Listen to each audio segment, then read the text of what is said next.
And we are live. Hello, everyone. We are so happy to be here launching our very first podcast on air with the Fairview Nursing Care Center. And today we have a special guest and a co-host today, Miss Nella, who's been in Fairview for 20 plus years.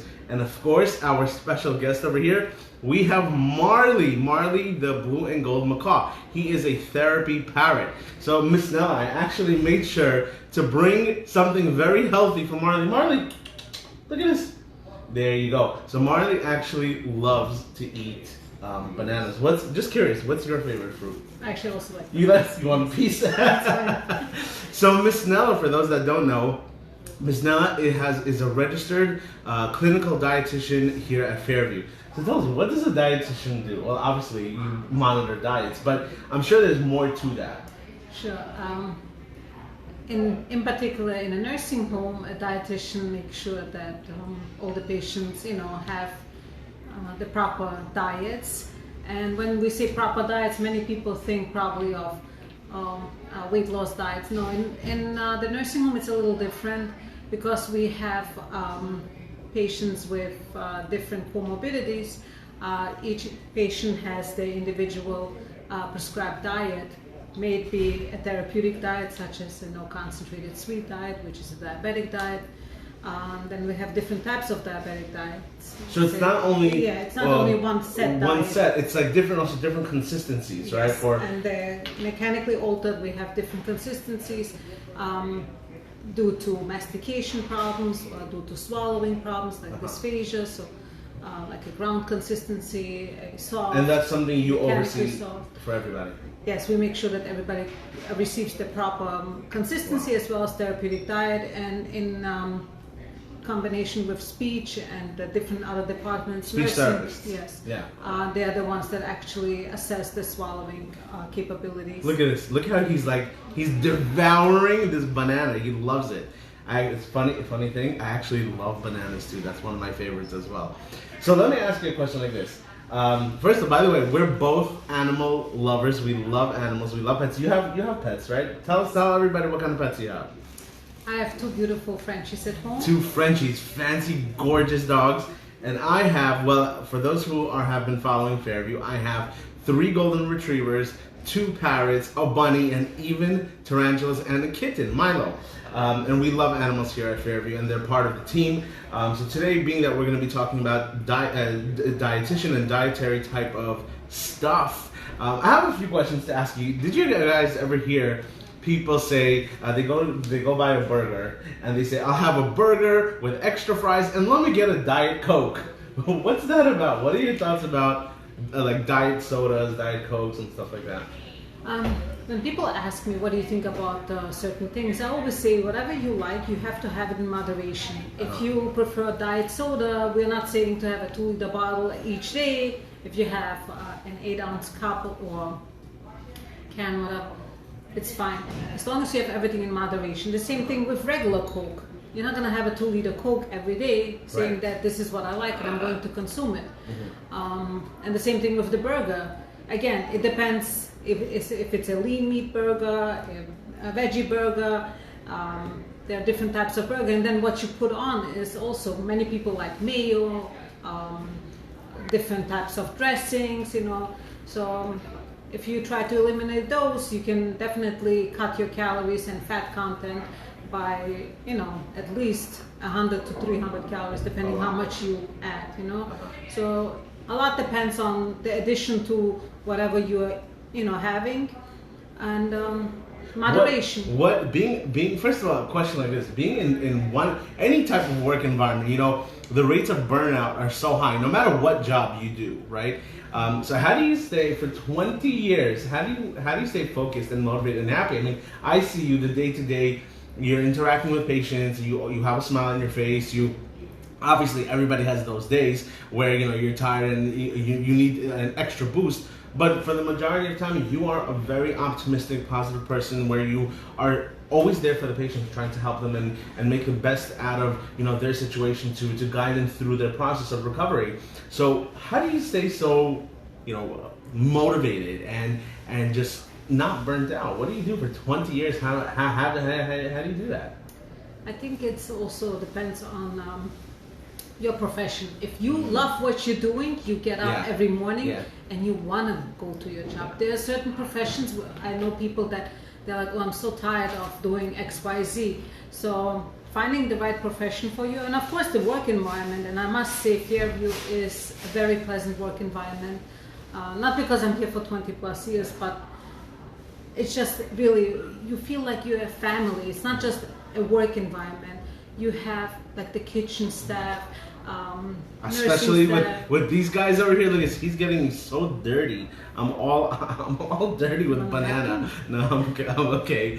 But yeah, I hear you. You know, first of all, you're right by saying, you know, if you love what you do, you won't work a day in your life. In a sense, you're so passionate about the field, so that's what number one thing that motivates you. And also your environment, the people you're surrounded with, you know, trying to create a healthy, not only personal environment, but also work environment. So by the way, just a disclaimer, I want to say Miss Nella was vaccinated for COVID. That's why we're able to stay here without masks. Miss Nella was vaccinated, fully vaccinated, as well as we get tested all the time to make sure that we are COVID free. So you're right, you're absolutely right about creating a healthy work environment. Also, another note, is there any one type of tip you can give us to be able to stay healthy and have energy? What's a good thing a person can eat? What type of supplements can a person take to get a boost of energy? Because we all need a boost. Wouldn't you guys agree? So what do you think? Well, I always say breakfast is the most important meal. I hear many people skipping breakfast, doing intermittent fasting. I mean, this is up to you, what you believe in. But me, as a registered dietitian, I always say you have to get your metabolism running, and breakfast is the time. So like breakfast is you should have a meal where there is protein and carbs together, so it will stay in your system longer. You're not gonna have a breakfast like a donut. No, I usually have maybe like a egg. Maybe like egg whites with with some type of carb. And what do you say? What do you say about coffee? How many cups of coffee is okay for a person to have? What do you think? I actually don't comply with that either, but I'm guilty. So how many cups are okay? Depends the size of your cup. You can have a 32-ounce iced coffee or a 16-ounce coffee. Preferably early, in the morning, and then during the day, if you really need a coffee, boost, try to have a smaller cup. So 1 to 2 cups are okay. Yes. And what are your thoughts about people have Splenda and all these other artificial sweeteners? What are your thoughts about that? If I should be honest, yes, altogether, please be honest with us. Everybody has their own opinion. You ask any dietitian, every dietitian will give you their own opinion. My personal opinion, if you use sugar, use it in moderation. If you use Splenda or Equal or whatever artificial sugar you use it in moderation. I see people using 8-10 packets of sugar at once, maybe regular or even diet. Like I said, I try to avoid sugar as much as possible. And if I do use sugar, I usually only there's this company, I think it's called like Truvia. Yes, that's another one. Yes. What do you think about that? They say it's healthier than Splenda or Equal. Again, in every single sugar substitute or regular sugar, it has its good and bad. Everything in moderation. Everything in moderation. Yes. And I like that, about balance. It's all about trying to find balance. In anything you do in life, having balance and moderation, that's the key takeaway. You can there's some people who completely restrict themselves from everything, and that's not okay too, because then they crash and then they binge eat, and then that's not healthy as well. So I have a couple of games to play with you. Are you ready? Sure. All right, look at this guy. Look at him. Look at Peter. Marley. All right, you ready? So this is what we're going to do. This is a game. We just have a couple of questions to ask you. Let's get personal. Are you guys ready? With Miss Nella, for those of you who are in Fairview or family members who have loved ones here in Fairview or just a visitor or a guest, let's try to get to know Nella. So I'll ask you a question and then you ask me a question. You ready? Sure.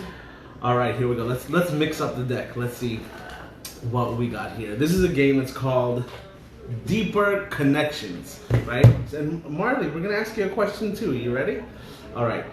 What is something important to you that you don't mind spending money on? Food. Food. What is your number one like go-to favorite meal? I would say wraps. Wraps. Okay. What kind of wraps? Well, usually turkey. Turkey wrap. Yeah. With like vegetables inside. Yeah. I never put mayo in anything. No. That's Is one it thing because you don't like the taste, or is it because it's because of the fat content? I just don't like the taste. You don't like and the taste, also the okay. fat. So if let's say for somebody who does like mayo, because I love mayo, whether it's in a sandwich or whatever, in a salad. So what do you suggest somebody use instead of mayo? Mustard.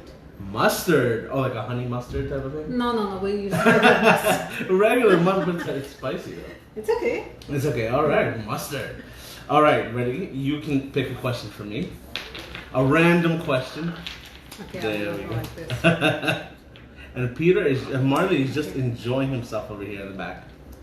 What is something you really want to do in life that you haven't experienced yet? Ooh, to be honest, I really want to go. I would love to go skydiving.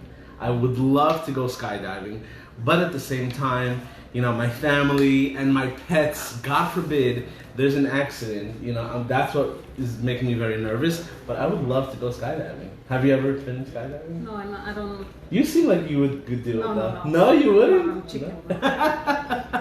All You right. made me, I wouldn't go. All right, next question. You ready? Okay, Here we go. Ooh, this is a good one. What is one piece of advice or a quote that you received that always stuck with you? Live life to the fullest. Oh, live life to the fullest. Can you share with us what's something you do just like for self-care for yourself? I try to treat myself. May it be for a massage, may it be just to get a pedicure. I always try to, find time for myself, because something as small as just doing, self-care. Self-care, 100%. Brings up your mood and makes you feel better. And So for me, actually, spending time with my animals, spending time with pets, like that just fills me with so much joy. I absolutely love it. So self-care, I absolutely agree with you. All right, your turn.